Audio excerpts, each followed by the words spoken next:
Alors pour les parents, on propose des ateliers d'apprentissage du français, donc notamment pour les familles qui viennent d'arriver en France.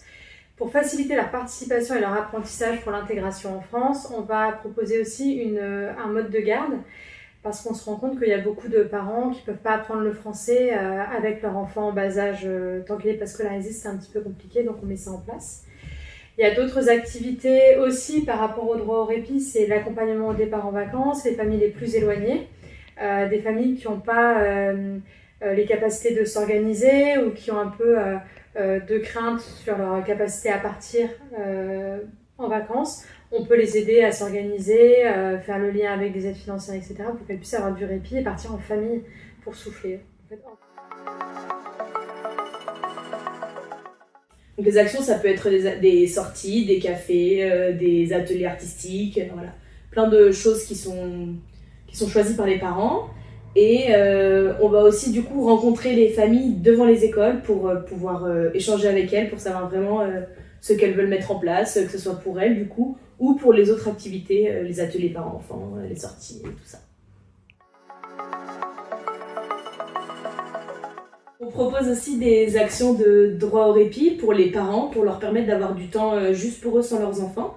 Du coup, on met en place un moyen de garde pour les enfants, pour leur permettre vraiment de souffler et d'avoir des temps entre parents.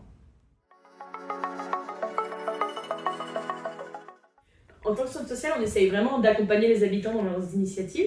Et du coup, principalement sur la parentalité, on essaie vraiment d'aller rencontrer les familles là où elles sont, donc que ce soit dans les parcs, devant les écoles, même au sein du centre social ou du lieu d'accueil enfants-parents. L'objectif, c'est vraiment de lancer des initiatives et des projets avec les familles, de construire ensemble des activités, des actions, du soutien à la parentalité, enfin voilà, des actions qui font vraiment du bien aux familles. Et Un séjour collectif qu'on avait fait, donc dans ces cas-là, on part avec 4, 5, 6 familles qui ne se connaissent pas à l'origine, on construit le projet avec elles.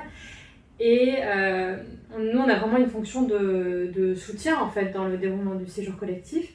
Et donc, on était arrivés sur le lieu de vacances le premier matin. Un ado se réveille et demande à sa maman pour le petit déjeuner. La mère, elle se réveille pour mettre la table et ramener tout ce qu'il fallait pour son grand. Ça nous a permis vraiment de mettre le doigt sur un sujet qui est l'autonomie des ados, sur l'accompagnement, le fait de comment on laisse un grand chercher les affaires et qu'on fait pas à sa place.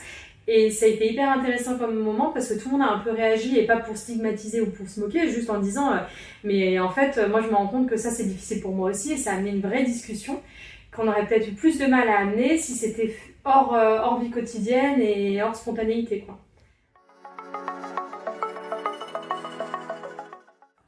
Alors le petit truc à retenir, c'est vraiment de venir nous rencontrer, venir voir un peu ce qui se passe à la QCV, essayer, tester et créer les choses ensemble ici au centre social. Donc n'hésitez pas à venir.